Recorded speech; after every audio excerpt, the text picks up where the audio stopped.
Halo, jumpa lagi bersama Mr. Jazz. Kali ini Mr. Jazz akan membahas mengenai gaya bernyanyi lagu daerah, materi seni musik pada mata pelajaran seni budaya kelas 8 semester ganjil kurikulum 2013. Oke, apa saja yang akan kita pelajari kali ini? Langsung saja.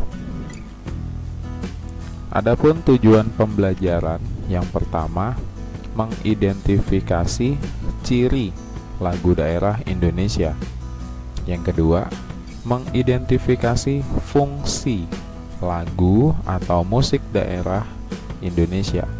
Yang ketiga, melakukan gaya bernyanyi dalam musik tradisi atau daerah.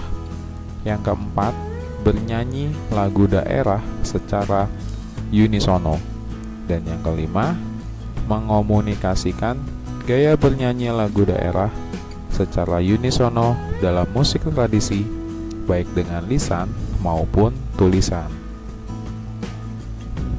Oke, nah kita perlu tahu definisi-definisi dari materi kali ini. Yang pertama, definisi dari bernyanyi.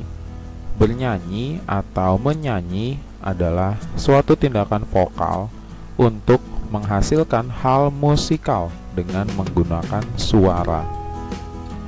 Menyanyi merupakan aktivitas vokal yang sering dilakukan oleh manusia. Melalui aktivitas ini, manusia dapat mengungkapkan perasaan melalui nada, irama, serta kata-kata. Yang berikutnya adalah definisi dari gaya bernyanyi.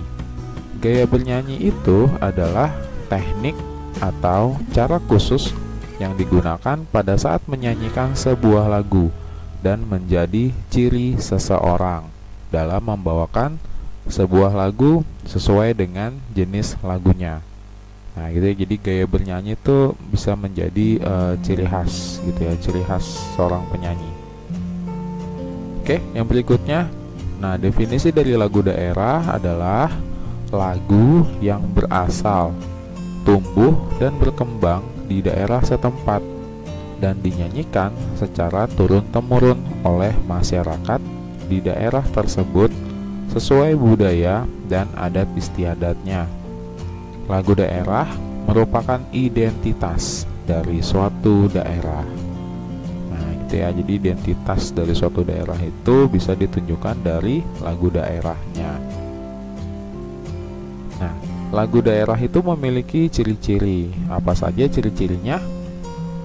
Yang pertama, teks lagu daerah menggunakan bahasa dan dialek setempat. Nah, dialek itu artinya sama dengan logat ya, logat. Misalkan lagu daerah Sumatera Utara menggunakan bahasa dan dialek Batak, gitu ya, logat Batak. Kemudian yang kedua, ciri yang kedua adalah lagu daerah diwariskan secara turun-temurun dengan tradisi lisan, gitu ya. Jadi lisan aja ya. Kemudian meskipun demikian, ada juga lagu daerah yang tertulis. Hal itu dilakukan untuk kepentingan dokumentasi supaya keturunan atau generasi selanjutnya mengetahui tentang warisan ini. Nah, gitu ya, karena biasanya secara lisan kan nggak ada tertulisnya tuh. Nah, oleh karena itu seturut berkembangnya waktu, lagu daerah itu ditulis gitu ya, ditulis supaya tidak hilang gitu ya. Jadi generasi yang sekarang, yang anak-anak milenial, biar tetap bisa tahu tentang lagu-lagu dari daerah asalnya. Yang ketiga, lagu daerah pada umumnya tidak diketahui penulis atau penciptanya ya, atau disebut juga dengan anonim. Yang keempat, sifat lagu daerah adalah tidak menonjolkan ekspresi pribadi atau perorangan, tetapi pesan yang disampaikan adalah bersifat umum. Dan yang kelima, lagu daerah pada umumnya memiliki susunan melodi dan syair yang sederhana. Beberapa lagu daerah hanya memiliki 2, 4, atau 8 bait saja. Ada juga lagu daerah yang menggunakan syair berbeda pada setiap pengulangannya. Yang keenam, lagu daerah yang sederhana biasanya bisa dinyanyikan dengan baik oleh masyarakat dari etnis lagu daerah tersebut berasal. Yang ketujuh, terkadang terdapat beberapa versi dari sebuah lagu di daerah berbeda dalam suatu etnis. Hal ini terjadi karena cara penyebaran lagu daerah dilakukan dari mulut ke mulut atau lisan. Dan dalam membawakan lagu daerah, biasanya masyarakat menyanyikan dengan diiringi oleh musik di daerah setempat. Nah gitu ya, jadi bisa aja versinya tuh beda dengan daerah aslinya. Ya, misalnya lagu Kerambadia di Sumatera Utara misalnya bertipe A gitu, begitu dinyanyikan di daerah Jawa bisa berubah menjadi tipe B. Nah, itu contoh sederhananya saja ya tentang versinya, tapi liriknya akan sama.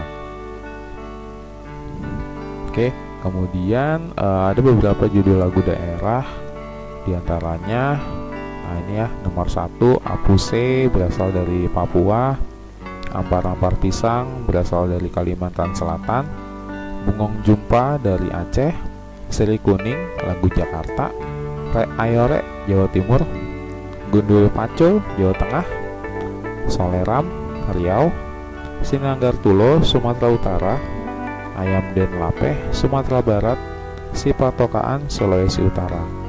Nah, lagu daerah Indonesia tuh banyak banget ya, banyak sekali, ratusan gitu ya, ada ratusan lagu daerah.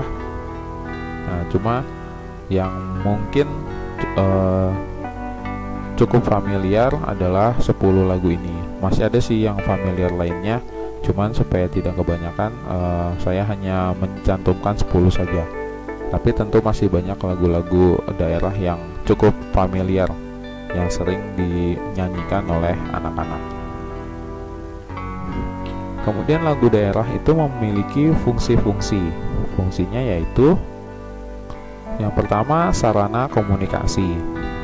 Lagu bisa dijadikan sebagai media komunikasi.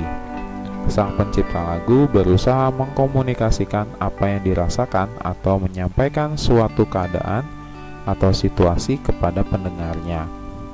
Kemudian bisa juga berfungsi sebagai sarana hiburan. Lagu daerah dapat dijadikan media hiburan. Dapat juga dimanfaatkan untuk mengalihkan pikiran atau kepenatan dari rutinitas sehari-hari. Nah, jadi kalau kalian mungkin kelelahan belajar PJJ gitu ya, nggak ada salahnya coba dengerin lagu daerah gitu ya, lagu-lagu berbahasa daerah gitu ya, baik yang udah umum atau mungkin yang sedang viral gitu ya, atau sedang naik daun. Oke, yang berikutnya, lagu daerah itu memiliki fungsi sebagai sarana ekonomi. Nah, lagu daerah kerap kali dijadikan media untuk menyambung hidup atau mata pencarian gitu ya. Nah, biasanya lagu daerah itu dibawakan pada saat ada acara gitu ya, secara perorangan maupun kelompok. Nah, nanti yang membawakan lagu itu biasanya akan mendapatkan bayaran dengan jumlah nominal tertentu. Nah, itu biasanya di acara pernikahan tuh ya, biasanya di acara pernikahan. Kemudian ada paduan suara atau perorangan menyanyikan atau membawakan lagu daerah. Nah, kemudian nanti bisa dapat bayaran gitu ya. Kemudian fungsi berikutnya adalah sebagai pengiring tarian. Nah, yang ini mah udah jelas banget ya. Di setiap tarian daerah tuh pasti memiliki lagu daerah tertentu, dan tentu saja gerakannya didasarkan pada ketukan-ketukan lagu yang menggambarkan sebuah makna atau arti tertentu. Yang berikutnya, fungsi dari lagu daerah yaitu sebagai sarana upacara adat. Di berbagai daerah, bunyi-bunyian tertentu dianggap memiliki kekuatan magis, ya, kekuatan magis. Inilah sebabnya musik terlibat dalam berbagai upacara adat. Nah, gitu ya. Jadi seperti upacara kematian gitu ya, ada upacara kematian, kemudian situ malah ada nyanyi-nyanyi gitu ya, malah ada lagu-lagu yang dinyanyikan gitu. Misalnya di kebudayaan suku Batak gitu ya, jika ada yang meninggal bahkan ada musik gitu ya. Itu bukan untuk bersenang-senang ya, tetapi memang adatnya seperti itu ya, upacara adatnya seperti itu untuk menghibur bagi keluarga yang ditinggalkan. Nah, itu contohnya. Semua lagu daerah difungsikan sebagai sarana upacara adat. Kemudian fungsi yang berikutnya adalah sebagai media bermain. Nah, lagu-lagu daerah atau rakyat yang tumbuh dan berkembang di daerah pedesaan banyak digunakan sebagai media bermain anak-anak.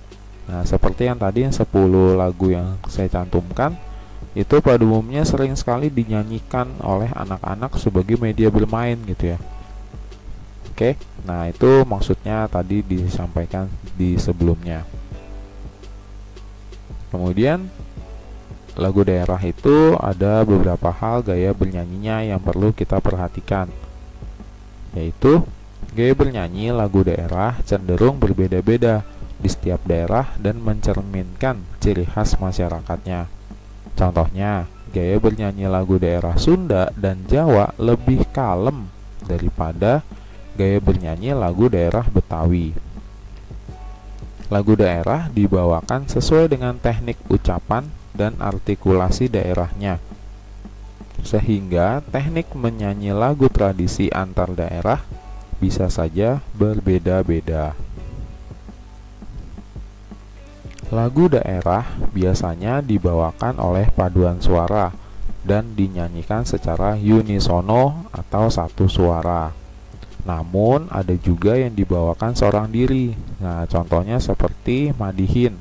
Madihin itu adalah sebutan penyanyi lagu daerah yang berada di Kalimantan, dan juga sinden, ya, sebutan penyanyi lagu daerah yang ada di daerah Jawa. Paduan suara merupakan bentuk penyajian musik vokal yang dihadirkan oleh suatu grup, dapat menggunakan satu suara, dua suara, ataupun lebih. Unisono tersendiri berarti salah satu jenis paduan suara yang menggunakan satu suara dalam penampilannya, sehingga tercipta suara yang harmonis dan kompak. Menyanyi unisono membutuhkan kerjasama antar anggota kelompok, karena jika berbeda sendiri, suaranya akan terdengar tidak merdu. Oke, demikian penjelasan singkat mengenai gaya bernyanyi lagu daerah. Semoga hal ini dapat membantu kalian yang sedang belajar seni budaya, terutama di bagian pengetahuan. Semoga semua hal ini bermanfaat buat kalian. Terima kasih yang sudah menonton video ini, dan jangan lupa subscribe channel ini untuk mendukung terus Mr. JS untuk terus berkembang dan berbagi kepada kalian semua. Terima kasih.